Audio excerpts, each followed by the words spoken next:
అందరికీ ప్రభు అయిన యేసుక్రీస్తు పరిశుద్ధ నామములో శుభాభివందనాలు. దేవుడు మిమ్మల్ని మీ కుటుంబాలను అత్యధికంగా ఆశీర్వదించి కాపాడునుగాక. పరిశుద్ధ గ్రంథం నుండి వాగ్దానాన్ని చదువుకుని ధ్యానం చేద్దాం.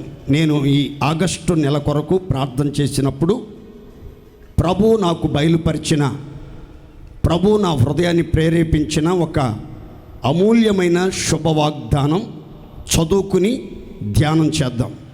యోబు గ్రంథం 11వ అధ్యాయము 17వ వాక్యం. అప్పుడు నీ బ్రతుకు మధ్యాహ్న కాల తేజస్సు కంటే అధికముగా ప్రకాశించును. చీకటి కమ్మినను అది అరుణోదయము వలె కాంతిగా ఉండును. నమ్మకమునకు ఆస్పదము కలుగును గనుక నీవు ధైర్యముగా ఉందువు. నీ ఇంటిని నీవు పరిశోధించి సురక్షితముగా పండుకొందువు. ఎవరి భయము లేకుండా నీవు పండుకొందువు. అనేకులు నీతో విన్నపములు చేసెదరు. దుష్టుల కనుచూపు క్షీణించిపోవును. వారికి ఆశ్రయమేమియో ఉండదు. ప్రాణము ఎప్పుడు విడిచెదమా అని వారు ఎదురు చూచుచుందురు. అప్పుడు నీ బ్రతుకు మధ్యాహ్న కాల తేజస్సు కంటే అధికముగా ప్రకాశించును. అందరూ ఒకసారి నోదేసి ఆమేన్ అని చెప్పుకోండి గట్టిగా. నీ బ్రతుకు మధ్యాహ్న కాల తేజస్సు కంటే అధికముగా ప్రకాశించును. యోబు గారికి 3 స్నేహితులు ఉన్నారు. బిల్దదు, ఎలీఫజు, జోఫరు. బిల్దదు, ఎలీఫజు, జోఫరు 3 స్నేహితులు ఉన్నారు. దానియేలు గారికి 3 స్నేహితులు ఉన్నారు.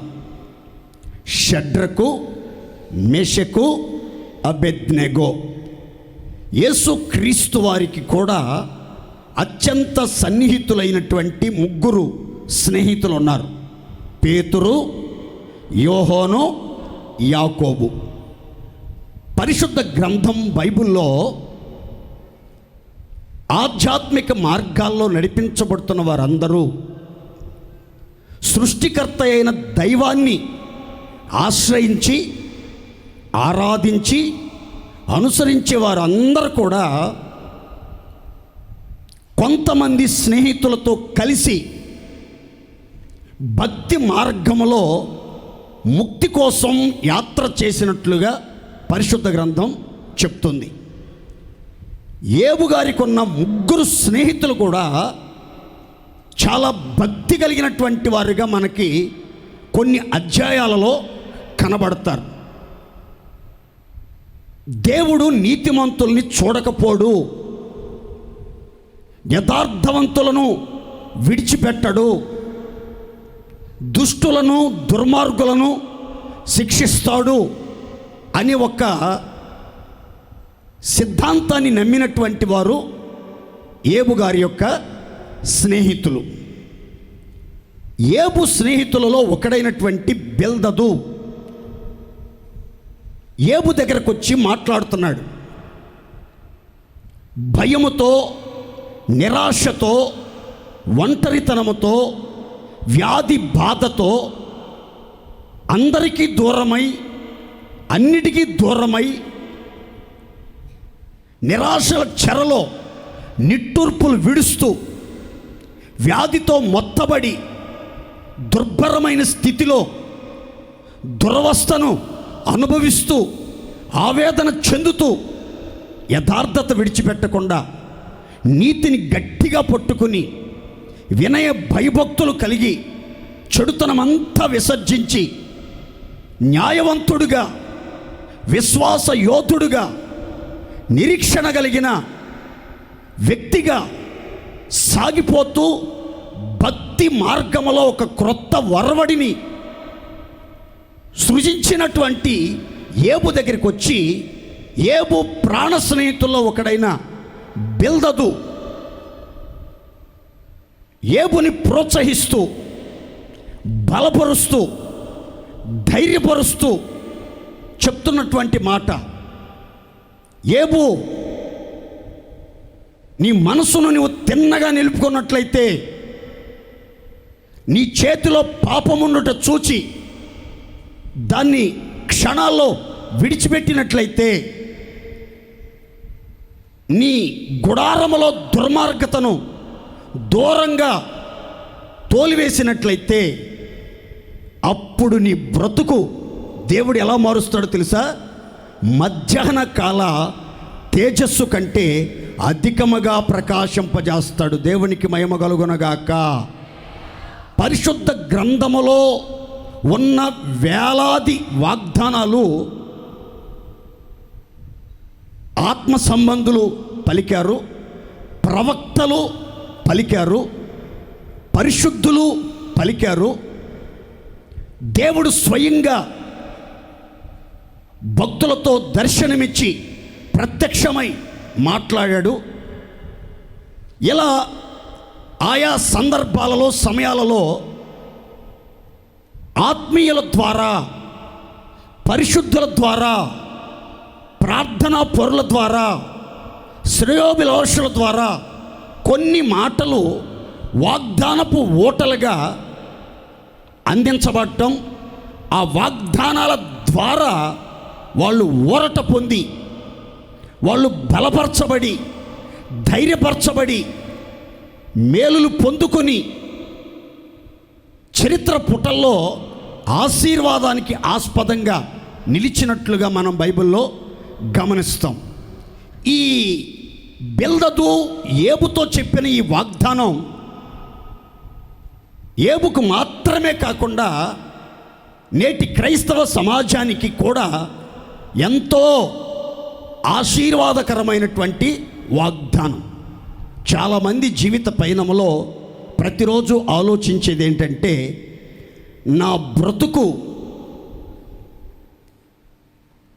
భవిష్యత్ కాలంలో ఎలా ఉండబోతుంది, నా జీవితం నా కుటుంబానికి, సమాజానికి, సంఘానికి, స్నేహితులకు, బంధువర్గానికి, రక్త సంబంధులకు, సమకాలికులకు ఆశీర్వాదకరంగా, ప్రయోజనకరంగా ఉంటుందా లేదా అనే ఆలోచన చాలామంది జీవితంలో కలుగుతూ ఉంటుంది. ఈరోజు ఈ మాసంలో వాగ్దానపూర్వకంగా దేవుడు నీతో మాట్లాడుతున్న మాట, ఈ ఆగస్టు నెల మొదలుకొని మీ ఆయుష్కాల దినములన్నిట మీ బ్రతుకు, మీ భవిష్యత్తు, మీ జీవితం మధ్యాహ్న కాల తేజస్సు కంటే అధికముగా ప్రకాశించునుగాక. ప్రకాశించడం అంటే అర్థం ఏంటంటే వెలుగులు విరజిమ్ముట, వెలుగులు విరజిమ్ముట. ఏంటి ఈరోజు నీ ముఖం మెరిసిపోతుంది? ఏంటి రోజు నీ ముఖం వెలిగిపోతుంది? ఏదో తెలియని కొత్త కళ, కాంతి నీ ముఖ వర్చస్సులో కొట్టొచ్చినట్లుగా కనబడుతుంది అని అంటూ ఉంటారు. అక్కడక్కడ మీరు వింటూ ఉంటారు. విద్యావంతులైనటువంటి వారి జీవితంలో వారు జ్ఞానము ద్వారా సమాజంలో వారు ప్రకాశవంతమైన ధృవతారలాగా తేజరెలుతూ ఉంటారు, ప్రజ్వరిల్లుతూ ఉంటారు, ప్రకాశవంతమైనటువంటి జీవితాన్ని జీవిస్తూ ఉంటారు. అయితే ఈ బ్రతుకు ఎలా ప్రకాశించాలి, ఎలా ప్రకాశించుచున్నది అని బైబిల్లో మనం చూసామనంటే, మధ్యాహ్న కాల సూర్యకాంతి వలె నీ బ్రతుకు ప్రకాశించునుగాక అని రాయబడింది. మధ్యాహ్న కాల సూర్య తేజస్సు వలె మన జీవితం, మన బ్రతుకు, మన భవిష్యత్తు ప్రకాశిస్తుంది అని. మధ్యాహ్న కాల సూర్యకాంతి ఎలా ఉంటుంది అని అంటే, మధ్యాహ్న కాలములో గమనించండి, సూర్యకాంతి అత్యంత ప్రకాశవంతంగా ఉంటుంది, మిగుల కాంతివంతంగా ఉంటుంది. మిగుల కాంతివంతంగా అత్యంత ప్రకాశమానమైన తేజస్సుతో సూర్యుడు ప్రజ్వరిల్లి కాంతులు విరజిమ్ముతూ ఉండే సమయం. ఒక్క మాటలో చెప్పాలనంటే, మీ జీవితంలో ఈ నెల నుండి సంపూర్ణమైన దైవ ఆశీర్వాదం మీ బ్రతుకులో, మీ జీవితంలో, మీ భవిష్యత్తులో కల్లారా చూడబోతున్నారు. దేవునికే మహిమ కలుగునుగాక. అత్యంత ప్రకాశవంతమైన జీవితం, సంపూర్ణమైన ఆశీర్వాదముతో నిండిన జీవితం మీరు పొందుకొని ఇంటిలో, సంఘములో, సమాజములో, కాలేజీలో, ఉద్యోగ స్థలములో, వ్యాపార స్థలములో, స్కూల్లో, ఆఫీసుల్లో, హాస్పిటల్లో అడుగుపెట్టిన ప్రతి స్థలములో మీ భవిష్యత్తు, మీ జీవితం, మీ బ్రతుకు మధ్యాహ్న కాల తేజస్సు కంటే అధికముగా దేవుడు ప్రకాశింప చేస్తాడు. ఇంకా కొంచెం లోతుగా ఆధ్యాత్మికమైన కోణంలో మధ్యాహ్న కాల తేజస్సు వలె మీ బ్రతుకు తేజరెళ్తుంది అంటే అర్థం ఏంటో ఒక వాక్యాన్ని చదివిన తర్వాత మీకు వివరంగా చెప్తాను. చూడండి, 37వ కీర్తన 6వ శరణం చదువుకుందామండి. ఆయన వెలుగును వలె నీ నీతిని, వెలుగును వలె నీ నీతిని, మధ్యాహ్నము వలె నీ నిర్దోషత్వమును వెల్లడిపరుచును. చప్పట్లు కొట్టండి, సంతోషంగా సంతోషంగా చప్పట్లు కొట్టాలి. ఈ 37వ కీర్తన మీరు ఇంటికి వెళ్ళిన తర్వాత మొదటి నుంచి 6 వచనాలు చక్కగా చదవండి మనసు పెట్టి. ఎన్నో శ్రేష్టమైన సంగతులు మీకు బయలుపరచబడతాయి. ఈ కీర్తనాకారుడు దుష్టుల యొక్క తాత్కాలికమైన అభివృద్ధిని కన్నులారా చూచి కలత చెందాడు, ఆందోళన చెందాడు, నిరాశలోనికి వెళ్ళిపోయాడు. అన్యాయం చేసిన వారు అభివృద్ధి చెందుతూ ఉన్నారు, అక్రమంగా ప్రవర్తిస్తున్న వారు అంతకంతకు ఉన్నత స్థితిలోనికి హెచ్చించబడుతున్నారు. దేవుని యందు నమ్మిక ఉంచి దేశములో నివసించి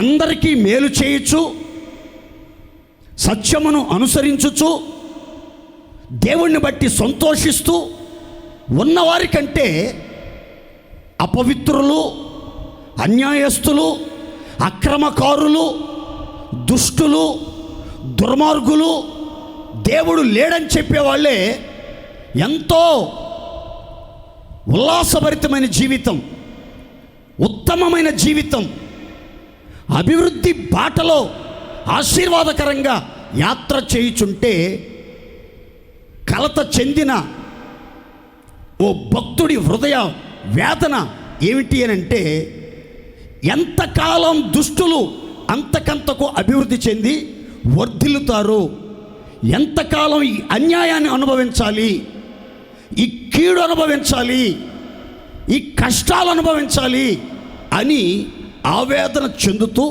ఉన్నాడు.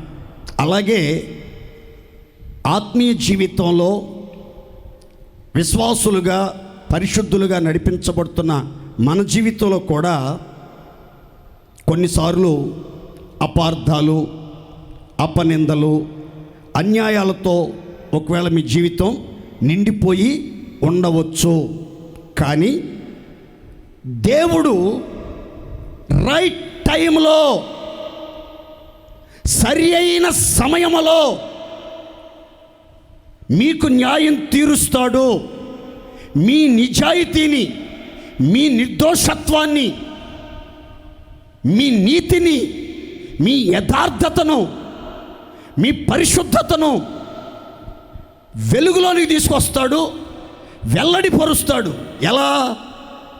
నీ నీతినేమో వెలుగు కిరణాల్లాగా వెల్లడిపరుస్తాడట. మీ నిజాయితీని, మీ నిర్దోషత్వమును, మీ యథార్థతను, మీ పరిశుద్ధతని మధ్యాహ్న కాల వెలుగు వలె, మధ్యాహ్న కాల తేజస్సు వలె మీ నిర్దోషత్వాన్ని దేవుడు తగిన సమయంలో వెల్లడిపరుచునుగాక. అందరు చెప్పుకోండి గట్టిగా ఆమేన్. దేవుడు గనక మీ నిర్దోషత్వాన్ని, మీ నిజాయితీని వెల్లడిపరిచినట్లయితే, మీ నిజాయితీ అందరికీ స్పష్టంగా వెల్లడి చేయబడినప్పుడు ఎవరిలో ఎటువంటి సందేహము ఇక ఉండనే ఉండదు. మీరు కొన్నిసార్లు ఎంత నీతిగా, ఎంత నిర్మలంగా, ఎంత నిజాయితీగా, ఎంత పవిత్రంగా, ఎంత జాగ్రత్తగా మీ జీవితాన్ని కాపాడుకుంటున్నా, కొంతమంది వారవలేక అసూయతో, దుఃఖముతో, కడుపు మంటతో ఏదో ఒక నింద మోపాలి, అనుమానంతో అపార్థం చేసుకుని అల్లరిపాలు చేసి అందరి మధ్యలోని విలువను తగ్గించాలి, మీ స్థాయిని తగ్గించాలి, మిమ్మల్ని అందరూ చిన్న చూపు చూడాలి, చులకనగా చూడాలి, హీనంగా చూడాలి అనే ఉద్దేశంతో మీ మీద లేనిపోని నిందలు, అవమానాలు, లేనిపోని పుకారులు పుట్టిస్తారు. అయితే దేవుని పిల్లలైనటువంటి వాళ్ళు కలత చెందకూడదు, కంగారు పడకూడదు. అలా చెడ్డ ప్రచారాలు చేస్తున్న వారి మీద ప్రతీకారం తీర్చుకోవాలని హృదయాన్ని కఠినపరుచుకుని తొందరపాటు నిర్ణయాలు తీసుకోకూడదు. దేవుని మీద నమ్మకం ఉంచాలి, మేలే చేయాలి, సత్యాన్నే అనుసరించాలి, దేవుని యొద్ద నిరీక్షణతో కనిపెట్టాలి. కనిపెడితే రైట్ టైం ఒకటి వస్తుంది. టైం చూసి దేవుడు కార్యం చేయటం మొదలు పెడతాడు.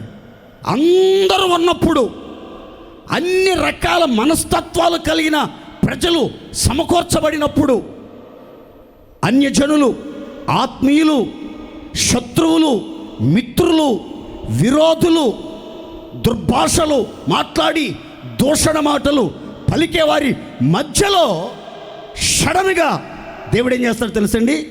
నీ నిజాయితీని, నీ నిర్దోషత్వాన్ని మధ్యాహ్న కాల సూర్యకాంతి వలె వెల్లడిపరుస్తాడు. దేవునికి మహిమ కలుగునగాక. అందరూ ఆశ్చర్యపోతారు.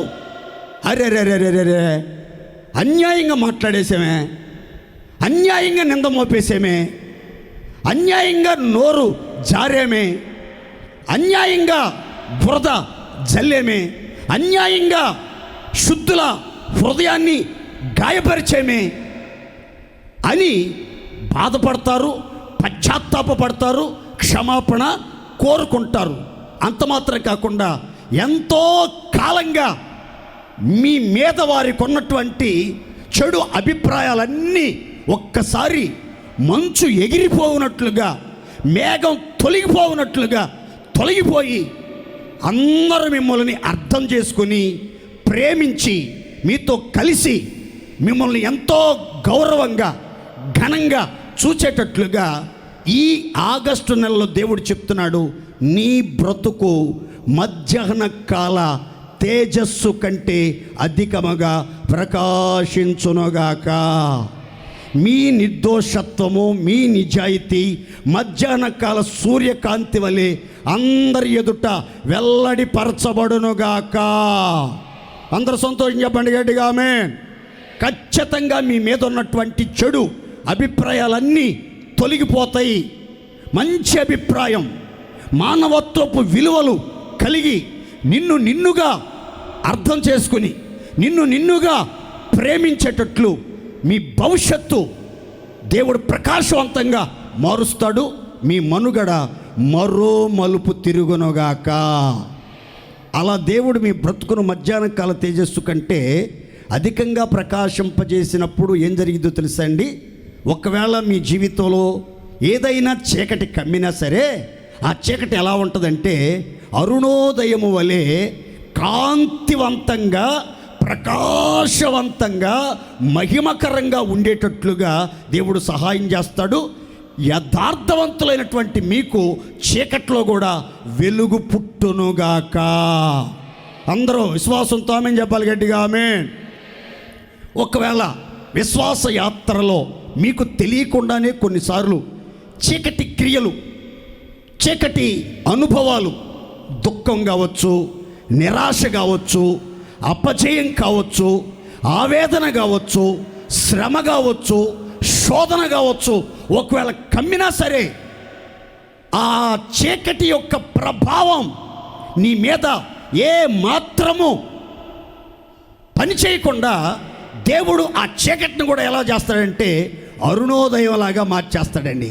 అరుణోదయ కాంతిలాగా మార్చేస్తాడు, కమ్మని వెలుగులాగా మార్చేస్తాడు. మీ జీవితంలో దుఃఖం సంతోషంగా మారుస్తాడు, శాపాన్ని ఆశీర్వాదంగా మారుస్తాడు, కీడుని మేలుగా మారుస్తాడు, లేమిని కలిమిగా మారుస్తాడు. మీరు ఉన్న స్థితిలో నుంచి ఉన్నత శిఖరాలు ఎక్కేటట్లుగా దేవుడు మీ భవిష్యత్తును, మీ బ్రతుకును మరింత ప్రకాశవంతంగా దీవించి కాపాడునుగాక. ఎవరి బ్రతుకైతే మధ్యాహ్న కాల తేజస్సు కంటే అధికంగా ప్రకాశిస్తుందో వారి జీవితాల్లో బోలెడన్ని ఆశీర్వాదాలు మీకు అన్నీ చదివి వినిపించాను. ఏంటి ఆశీర్వాదాలు అని అంటే, నీ నమ్మకానికి ఆస్పదము, ఆధారము అనేది కలుగుతుంది. నీ విశ్వాసాన్ని బట్టి నీ భయాలన్నీ తొలగించబడతాయి. శత్రు భయం తొలగిపోద్ది, మరణ భయం తొలగిపోద్ది, భవిష్యత్తును గురించిన భయం తొలగిపోద్ది. అన్ని విషయాల్లో మీరు ధైర్యంగా ఉంటారు, నిబ్బరంగా ఉంటారు, నిర్భయంగా ఉంటారు. మరో చిత్రం ఏంటో చెప్పమంటారా? మీరు మీ ఇంటిని పరిశోధించి, పరిశీలించి, పరీక్షించి సురక్షితంగా పండుకుంటారు, సురక్షితంగా పండుకుంటారు, క్షేమంగా పండుకుంటారు. మీరు పండుకున్నప్పుడు ఎవ్వడూ మిమ్మల్ని భయపెట్టడు.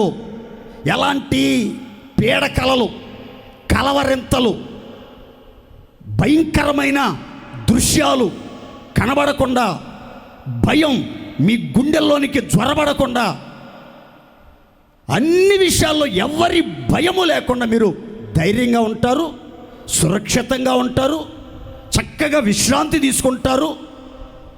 నిద్రపోయేటప్పుడు ఎలాంటి సందేహాలు లేకుండా, ఎలాంటి డిస్టర్బెన్సు కలగకుండా దేవుని యొక్క కాపుదలలో మీరు భద్రంగా కాపాడబడతా వస్తారు. ఆ తర్వాత అనేకులు మీ అనుగ్రహాన్ని కోరుకుంటారు. మీ అనుగ్రహాన్ని కోరుకుని మీ వద్దకు వచ్చి మీ ప్రార్థన సహాయం కోరుకుంటారు, మీ సలహాలు కోసం ఎదురు చూస్తారు, మీ సహాయం కోసం ఎదురు చూస్తారు.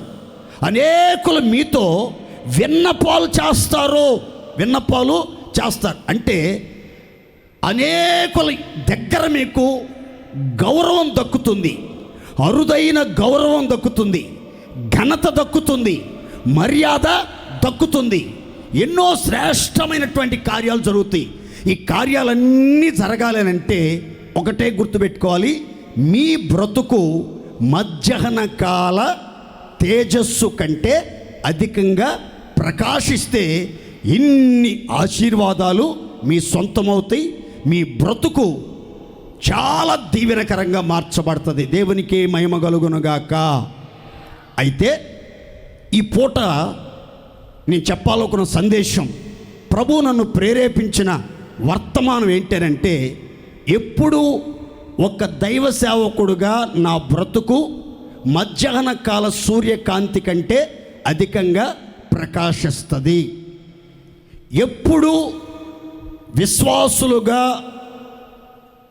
భక్తిపరులుగా, యథార్థవంతులుగా, ఆత్మ సంబంధులుగా, వెలుగు మార్గాల్లో నడిపించబడుతున్న మీ బ్రతుకు మధ్యాహ్న కాల సూర్య తేజస్సు కంటే అధికముగా ప్రకాశిస్తుంది అనే వివరాలు మనం తెలుసుకున్నట్లయితే, వాటిని అనుసరించి వాటి ప్రకారం మనం జీవించినట్లయితే మన బ్రతుకు ఖచ్చితంగా మధ్యాహ్న కాల తేజస్సు కంటే అధికంగా ప్రకాశిస్తుంది.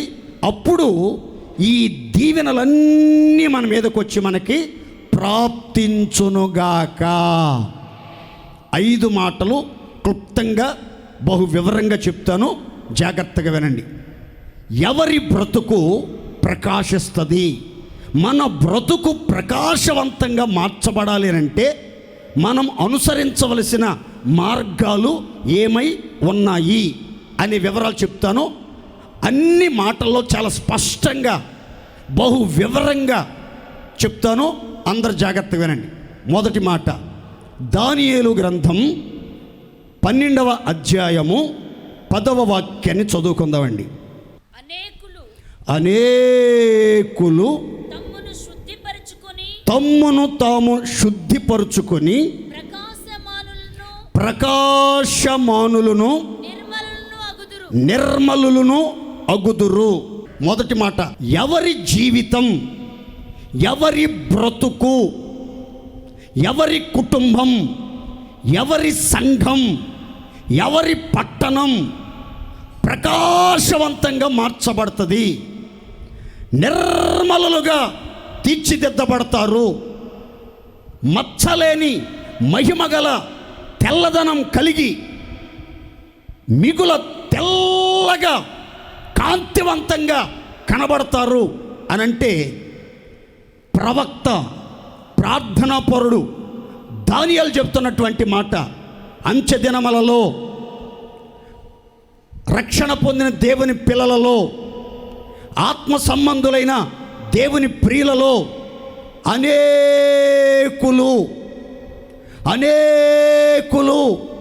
తమ్మును తాము శుద్ధి చేసుకొని, తమ్మును తాము పరిశుద్ధ పరుచుకొని, తమ శరీరమునకును ఆత్మకును కలిగిన కల్మషమును కడిగి వేసుకుని పవిత్రులుగా, నిర్మలులుగా, ప్రకాశవంతమైన జీవితం జీవిస్తారు అనే మాట చాలా స్పష్టంగా రాయబడింది. మన జీవితం, మన బ్రతుకు ఎంత ఎక్కువగా ప్రకాశించాలని, ఎంత ఎక్కువగా ఆశీర్వదించబడాలని, ఎంత ఎక్కువగా మహిమకరంగా ఉండాలని, ఎంత ఎక్కువగా అభివృద్ధి చెందాలని మనం ఆశపడతామో అంత ఎక్కువగా మనల్ని మనం శుద్ధీకరించుకోవాలి, శుద్ధీకరణ జరగాలి అని బైబిల్ గ్రంథం చెప్తుంది. ఎవరో మనల్ని పరిశుద్ధపరచటం, ఎవరో మనల్ని విమర్శించడం, ఎవరో మనల్ని మన తప్పుల్ని ఎత్తి చూపించడం, సరి చేసుకో బ్రదర్, సరి చేసుకో సిస్టర్, ఈ మార్గం మంచిది కాదు, నీ ప్రవర్తన సరిగా లేదు, నీ మాట సరిగా లేదు, నీ పోకడ సరిగా లేదు, నీ సహవాసం సరిగా లేదు, తప్పుడు త్రోవల్లో ప్రయాణం చేస్తున్నావు, భవిష్యత్తు గందరగోళంగా మారిపోద్ది, ఇదే అనుకూల సమయం, సరి చేసుకో, మంచి ఫ్యూచర్ ఉంటుంది అని ఎవరో వచ్చి మనలను గుచ్చి చెప్పాల్సిన అవసరం లేదండి. అంచె దినాల్లోనంటండి కొందరు కాదండి, అనేకులు ఒక అద్భుతమైన ప్రక్రియ ప్రారంభించారు. ఏంటది? తమ్మును తాము శుద్ధీకరించుకోవటం మొదలుపెట్టారు. దేవునికి మహిమ కలుగునగాక. ఎంత చక్కగా ఉందో చూడండి, తమ్మును తాము శుద్ధీకరించుకోవటం. అయితే సొలొమోను రాజు చెప్తాడు, అంచె దినములలో ఒక విచిత్రమైన తరం ఒకటి మీకు కనబడుతుంది. ఈ తరము మనుషులు చాలా డేంజర్. ఇది జంజీ తరం. ఆ జంజీ తరంలో మనుషులు ఎలా కనబడతారో తెలుసా మీకు? తమ దృష్టికి తాము శుద్ధులై లోకమాలిన్యము కడగబడని తరం ఒకటి వస్తుంది. అదే జంజీ తరం, జంజీ జనరేషన్ ఆల్రెడీ వచ్చేసింది. జంజీ జనరేషన్లో ఉన్నాం మనం. ఈ జంజీ జనరేషన్లో తమ మాలిన్యం కడగబడకుండా తమ దృష్టికి తామే శుద్ధులైపోయినట్లుగా, పరిశుద్ధులైపోయినట్లుగా, నీతిమంతులైపోయినట్లుగా, అసలు వారిలో రవ్వంతైన పాపము లేనట్లుగా, ఏ బలహీనత లేనట్లుగా పైనుంచి దిగొచ్చిన దేవదూతల్లాగా బిల్డప్ ఇస్తూ ఉంటారు కొంతమంది. ఈ మధ్య ఒక పెద్ద బోధకుడు వాక్యం చెప్తా బైబిల్ ఇసిరేసి ఏమన్నాడు తెలుసా? నాలో రవ్వంత పాపమున్న ఈ బైబిల్ ఇక ముట్టుకోను ఆవేశంతో చెప్పేశాడు. బైబిల్ ఏమంటుందో తెలుసా అండి? బైబిల్ ఏమంటుందో తెలుసా? మనలో పాపము లేదని ఎవడైనా చెప్పిన ఎడల వాడు అబద్ధికుడు, వాడు మోసగాడు, వాడు వేషధారి అని బైబిల్ చెప్తుంది. కనుక మనలో ఉన్నటువంటి బలహీనతలను ఎవరో చెప్పాల్సిన అవసరం లేదు, ఎవరో ఎత్తి చూపించాల్సిన అవసరం లేదు. కానీ మన అంతరాత్మకి, మన మనస్సాక్షి తెలుసండి. పైకి మనం ఏదో బెట్టుగా మాట్లాడతాం, నలుగురు మధ్యలో నవ్వుల పాలు కాకూడదని నటిస్తామే, కానీ మన నిజస్థితి మనకు మాత్రం స్పష్టంగా తెలుసండి. నిజమా కాదంటారా? ఏం చెప్పరు? నిజమా కాదంటారా? యేసుదాసు ఎవరో యేసుదాసు తెలుసు, యేసుదాసును సృష్టించిన దేవుడికి తెలుసు. నా చుట్టూ ఉన్నవాళ్ళు అన్న పెద్ద భక్తుడు, అన్నకి బైబిల్ నాలెడ్జ్ ఎక్కువ, అన్న చాలా స్పెషల్, మినుములు అనుకోవచ్చేమో, కానీ నేనెవరో నాకు తెలుసు, నా స్థితి ఏంటో నాకు తెలుసు, నా ఆలోచనలు ఎలాంటివో నాకు తెలుసు, నా అభిప్రాయాలు ఎలా ఉంటాయో నాకు తెలుసు. నన్ను సృష్టించిన దేవుడికి నాకంటే ఎక్కువ నా గురించి పూర్తి వివరాలు తెలుసు. కాబట్టి మీరేం చేయాలంటే మిమ్మల్ని మీరే సమయం దొరికినప్పుడల్లా దేవుని పాదాల చెంత చేరి పశ్చాత్తాపడి ఒప్పుకొని విడిచిపెడితే దేవుడు కనికరించి ప్రతి పాప దోషాల్ని కడిగి మీ జీవితాన్ని నిర్మలంగా మారుస్తాడు. మీరు ఎంత ఎక్కువగా శుద్ధీకరించుకుంటారో, ఎంత ఎక్కువగా కడగబడతారో అంతగా మీ జీవితం, మీ బ్రతుకు ప్రకాశించునుగాక. అందరు చెప్పాలి గట్టిగా ఆమేన్, ఆమేన్. బైబిల్లో దేవుడు తన భక్తులను శుద్ధి చేసినటువంటి, తన భక్తులను శుద్ధి చేయటానికి దేవుడు ఎన్నుకున్న ఒక మార్గాన్ని మీకు చెప్తానండి. చదువుకుందాం చూడండి. మలాకి గ్రంథం 3వ అధ్యాయం 2 నుండి 4 వచనాలు చదువుకుందామండి.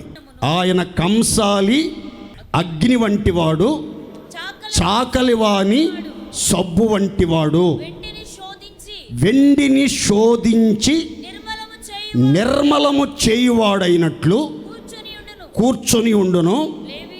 లేవీయులు నీతిని అనుసరించి యెహోవాకు నైవేద్యము చేయునట్లు వెండి బంగారములను నిర్మలము చేయు రీతిని ఆయన వారిని నిర్మలులను చేయునుగాక.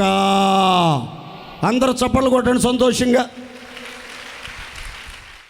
ఇక్కడ మనలను సృజించిన దేవుడు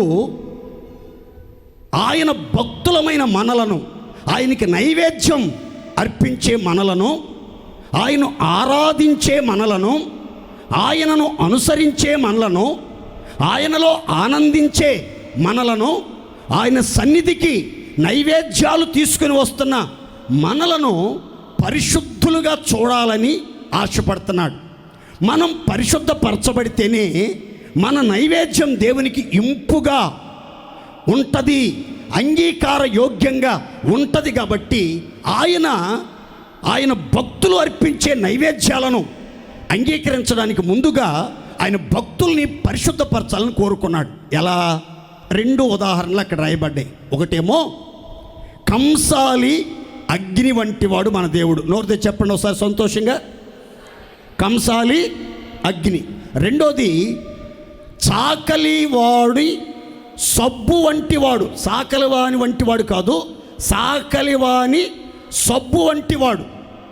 ఈ బట్టలు వాష్ చేసి వాటి మరకలు మచ్చలన్నీ తొలగించి బట్టలు మెలమెలా మెరిసేటట్లుగా, మిగులు ప్రకాశవంతంగా ఉండేటట్లుగా కొన్ని ఆమ్లాలు, కొన్ని క్షారాలు, కొన్ని సర్పులు, కొన్ని సబ్బులు, కొన్ని డిటర్జెంట్లు వాడతారు ఈ చాకలివారు బట్టలను శుద్ధీకరించడానికి.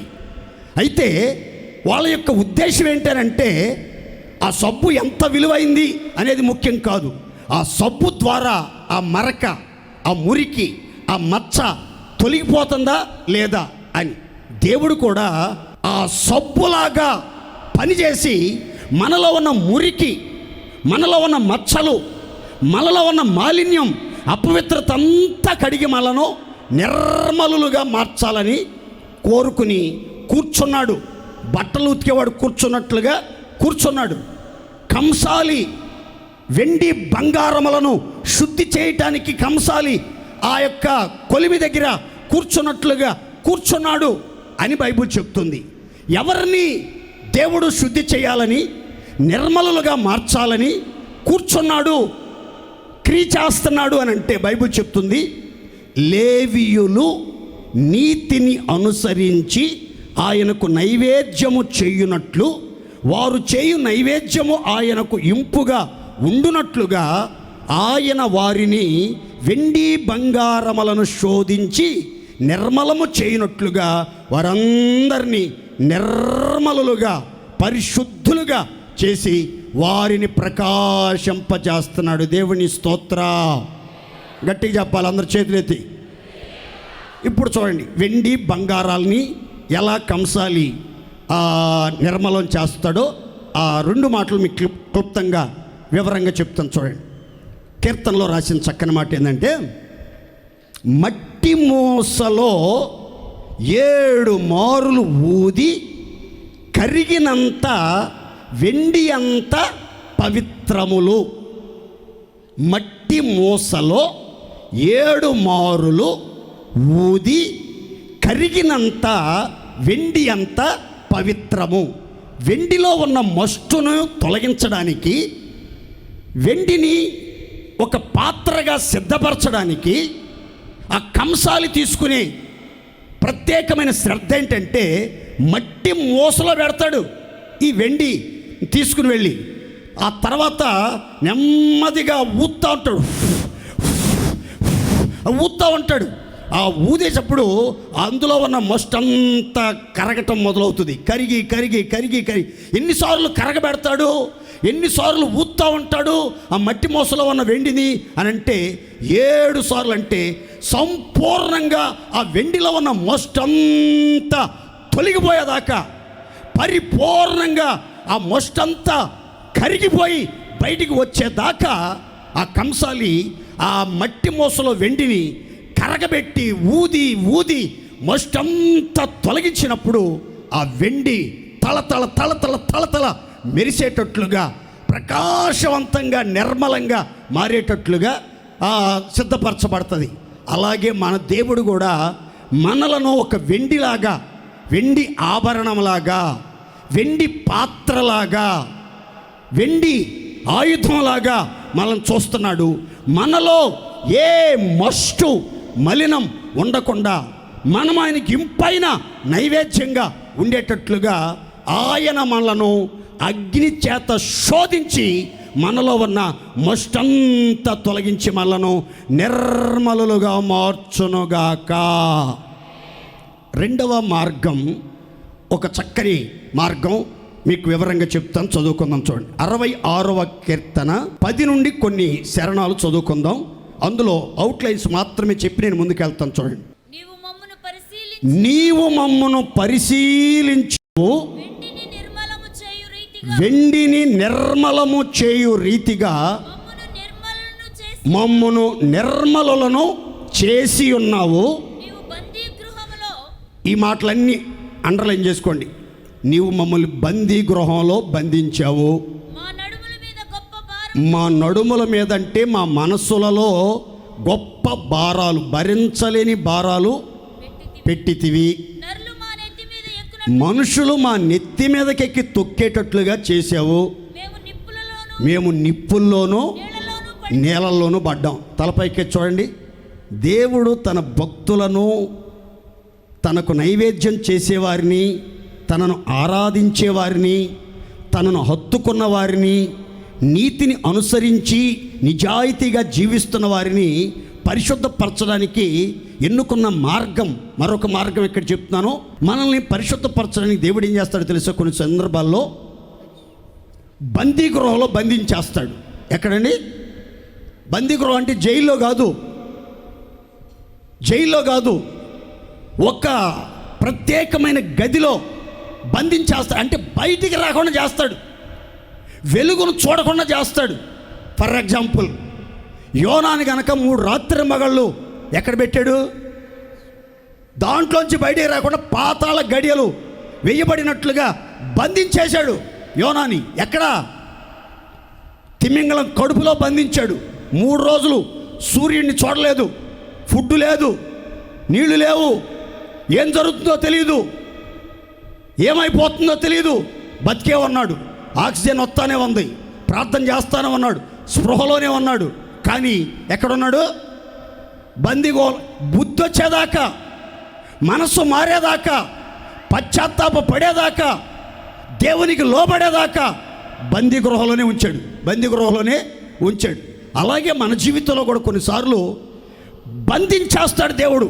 కొన్ని బంధకాల్లో, కొన్ని శ్రమల్లో, కొన్ని శోధనల్లో, కొన్ని ఇబ్బందుల్లో, కొన్ని రోగాల చేత, కొన్ని అప్పుల చేత, కొన్ని అవమానాల చేత, కొందరు శత్రువులైన మనుషుల చేత బంధించేస్తాడు. వాళ్ళకి కనబడకుండా ఒంటరిగా ఉండి మనం ఎవరో తెలుసుకొని పశ్చాత్తాపడి దేవుని మీద ఆధారపడేటట్లుగా చేయటానికి మనల్ని అన్ని ద్వారాలు మూసేస్తాడు. ఏ ద్వారం కూడా ఓపెన్ అవ్వదండి, బయటకు వచ్చే అవకాశమే కనబడదు. అప్పుడు ఖచ్చితంగా దేవుని మీద ఆధారపడతాం, దేవుని తట్టు తిరుగుతాం. అప్పుడు మనకొక ద్వారం తెరవబడుతుంది. ఇప్పుడు మనం ఆ బంధకాల్లో పరిశుద్ధపరచబడినంత వరకు కూడా దేవుడు చూస్తూ ఉంటాడు. మీకు ఇంకా రైట్ ఎగ్జాంపుల్ ఇస్తాను చూడండి. మనష్షే అని ఒక రాజు, మహా కఠినాత్ముడు, విగ్రహారాధికుడు అయిపోయాడు. బలిపీఠాలు కట్టి ఆకాశ రాణులకు నైవేద్యాలు చేసే వ్యక్తిగా, కుమారులను అగ్నిగుండం దాటించే వ్యక్తిగా జీవిస్తున్నాడు. ఆ వ్యక్తిని దేవుడు పరిశుద్ధపరచడానికి, ఆ వ్యక్తికి మంచి గుణం, మంచి బుద్ధి రావటానికి దేవుడు ఏం చేశాడు తెలుసండి? బబులోను రాజుల చేతికి అప్పగిస్తే వాళ్ళు ఇనప సంఖ్యలతో బంధించి ఊరేగిస్తా జైలుకి తీసుకెళ్ళి జైల్లో పడేశారు. జైల్లో పడేస్తే ఆ బందీ గృహలో కాటాకూడు, లోటా సాంబార్ తాగుతున్నప్పుడు, వసతులు వనరులు లేనప్పుడు, ఎవరో రాజుగా అతన్ని చూడకుండా ఒక బానిసగా బందీగా చూస్తున్నప్పుడు అతనికి పశ్చాత్తాపం వచ్చింది, దేవుని వైపు తిరిగాడు. అలాగే మీ జీవితంలో మీకు వనరులున్నా, వసతులున్నా, రాజవంశస్థులైనా, ధనాగారానికి అధిపతులైనా సరే, ఉన్నత ఉద్యోగంలో ఊరేగించబడుతున్న వ్యక్తులైనా సరే, మీరు ఏదైనా పాపములో కొనసాగుతుంటే మిమ్మల్ని పరిశుద్ధపరిచి సన్మార్గములో రప్పించడానికి దేవుడు కొన్నిసార్లు బందీశాలకు, బందీ గృహకు దేవుడు మిమ్మల్ని నడిపిస్తాడు. మన పితరులను కూడా దేవుడు నడిపించాడు. ఆ తర్వాత ఏం చేశాడంటే మన పితరుల యొక్క నడుముల మీద గొప్ప భారాలు పెట్టాడంట. ఏ భారాలండి? నోరు తెరిచి చెప్పండి గట్టిగా. ఏ భారాలు? మనసు అంటే మీకు అందరూ తెలుసు కదా, నడుము. నడుము అంటే మనసు, మనసు అంటే నడుము. వారి మనస్సులలో భరించలేని భారాలు, తట్టుకోలేనంత వేదన, కుటుంబ భారం, అప్పుల భారం, పిల్లల వివాహ భారం, చదువుల భారం, పరీక్షల భారం, అవమానాల భారం, కరువు భారం, వ్యాధుల భారం, పనుల భారం, రకరకాల భారాలు వారి నడుముల మీద పెట్టేశాడు. ఆ భారంతోనే వంగిపోయి బాధపడతా నడుస్తుంటే ఈలోపు ఎప్పుడైతే వీళ్ళు భరించలేని బాధలతో కొంచెం అట్లా వంగుతున్నారో వాళ్ళ వీపుల మీదగా నరులెక్కేసి వాళ్ళ నన్నెత్తి మీద కూర్చున్నారంటండి. వాళ్ళ నన్నెత్తి మీద కూర్చున్నాడు. అందుకని మన పితరుల గురించి రాయబడింది, అయ్యా మా శత్రువులకు మా వీపులను నీవు రహదారిగా చేసేవేంటయ్యా? అయ్యా మా శత్రువులకి మా వీపు రహదారిగా మార్చావయ్యా. మా వీపు మీద ప్రయాణం చేస్తున్నారయ్యా మా శత్రువులు. మేము ఇక తిరిగి లేచే అవకాశం మాకు కనబడతలేదయ్యా అన్నారు. వీపు మీదగా ఎక్కి ఎక్కడెక్కి కూర్చున్నారు ఇప్పుడు మనుషులు? నెత్తి మీదకి ఎక్కారు. నెత్తి మీదకి ఎక్కి అక్కడ దొరివేస్తున్నారు, అక్కడ చిందులు వేస్తున్నారు. నడుము నిండా భారం, అసలే బందీ గృహ, భరించలేని బాధలతో చీకటి గదిలో చాలా వేదనలో ఉన్నటువంటి స్థితిలో నరులు అమాంతంగా నెత్తి మీదకి ఎక్కేసి జుట్టు బీకేస్తున్నారు, చాలా ఇబ్బంది పాలు చేస్తున్నారు. అలా నెత్తిని మీద కూర్చొని జుట్టు లాగుతూ ఉన్నారు. నడుమంతా బొరవెక్కిపోయింది. చీకటి గదిలో అడుగు పెట్టలేని పరిస్థితుల్లో వాళ్ళు నడిపించబడుతుంటే వాళ్ళ అడుగులు ఎక్కడికి వెళ్ళిపోయినాయి అంటే బైబిల్ చెప్తుంది, నిప్పుల్లోనూ నీళ్లల్లోనూ పడిపోయాము. ఎక్కడ పడ్డారంటే అండి వాళ్ళు వెళ్ళి? ఎక్కడ పడ్డారంట? నిప్పుల్లో పడ్డారంట, నీళ్ళల్లో పడ్డారు. నిప్పులు అంటే అగ్ని వంటి పరీక్షలు, అగ్ని గుండం లాంటి భయంకరమైన భీకరమైనటువంటి శోధనలు. నీళ్ళు అంటే నిందలు, అవమానాలు, భక్తిహీనులైన శత్రు మోకలు, మరణ పాశములతో బంధించబడిన అనుభవాలు, ఇలాంటివి వాళ్ళ జీవితంలో ఎదురైంది. నా ప్రియమైన దేవుని బిడ్డలారా, ఈ 5 పరీక్షల ద్వారా, ఈ 5 పరీక్షలకు దేవుడు అనుమతిచ్చి ఈ పరీక్షల మధ్యలో మనలందరినీ ఏం చేయాలని కోరుకున్నాడు తెలుసా? తన పరిశుద్ధతలో పాలు పొందవలెనని మన మేలు కోసమే మనలందరినీ ఆయన శిక్షించి, శ్రమపరిచి, శోధించి, శుద్ధి చేసి ఇలాంటి మార్గాల్లో నడిపిస్తున్నాడు. దేవునికి మహిమ కలుగునగాక. మనము ఆయన పరిశుద్ధతలో పాలు పొందుటకే ఆయన మనల్ని శిక్షిస్తున్నాడు. కుమారులైన వారందరూ శిక్షను పొందటానికే నియమించబడ్డారు. దుర్బీజులు శిక్ష పొందరు. దేవుడు మనల్ని కుమారులుగా స్వీకరిస్తున్నాడు. అందుకే మనలో ఎలాంటి అపవిత్రత, ఎలాంటి మచ్చ, ఎలాంటి మాలిన్యం ఉండకూడదు. అలా ఒక శుద్ధమైన జీవితం మనలోకి వచ్చినప్పుడు ప్రవక్త చెప్తున్నాడు, అనేకులు తమ్మును తాము శుద్ధిపరచుకుని ప్రకాశమానులను నిర్మలులను అగుదురుగాక. ఇదే మాట బిల్దదు తన ప్రాణ స్నేహితుడైన ఏబుతో చెప్తున్నాడు. ఏబో, నీ మనసు తిన్నగా నిలుపుకోవయా, నీ మనసును స్థిరపరచుకో, నీ మనసుని నీ స్వాధీనంలో ఉంచుకో. నీ చేతిలో, నీ క్రియలలో, నీ ప్రవర్తనలో ఏదైనా పాపం ఉంటూ నువ్వు చూస్తే వెంటనే విడిచిపెట్టు. చేతిలో సిగరెట్ ఉందా? చేతిలో బీర్ బాటిల్ ఉందా? చేతిలో పాన్ పరాగ్ ఉందా? చేతిలో నీచమైన అపవిత్రమైన క్రియలున్నాయా? అపరాధ క్రియలున్నాయా? విడిచిపెట్టేసేయి. గుండె గుడారంలో ఉన్న దుర్మార్గతను దూరంగా తొలగించుకో. అలాంటి ఒక లోతైన శుద్ధీకరణ నీ జీవితంలో జరిగినప్పుడు అప్పుడు నీ బ్రతుకు మధ్యాహ్న కాల తేజస్సు కంటే అధికముగా ప్రకాశిస్తుంది. దేవుని స్తోత్ర. గట్టిగా చెప్దాం హల్లెలూయా. యేసయ్యా నా బ్రతుకుగా మారేనులే, నాట్యమాడేను నా అంతరంగము, ఇది రక్షణానంద. ఓ నాట్యమాడేను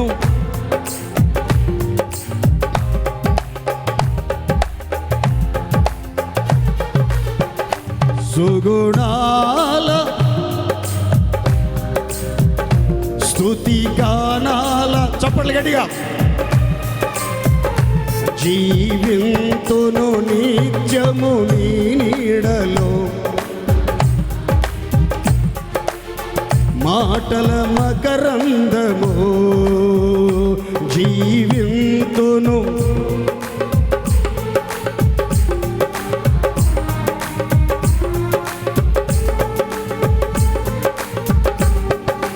యేసయ్య నీతో జీవించగానే నా బ్రతుకు, యేసయ్య నీతో నా బ్రతుకు. ఓ నాట్యమాడేను, ఇది రక్షణానంద భాగ్యమే. నాట్యమాడేను అంతరంగము,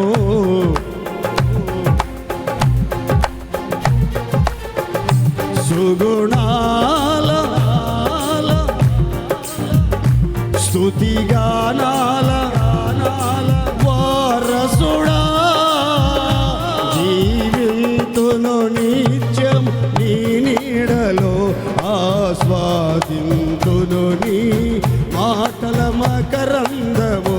జీవింతును నిత్యము నీ నీడలో, ఆస్వాదింతును నీ మాటల మకరందము. అందరూ మోకరించండి. మిగతా 4 మాటలు వచ్చే వారం చెప్తాను. అందరూ చక్కగా మోకరించి ప్రార్థన చేసుకోండి.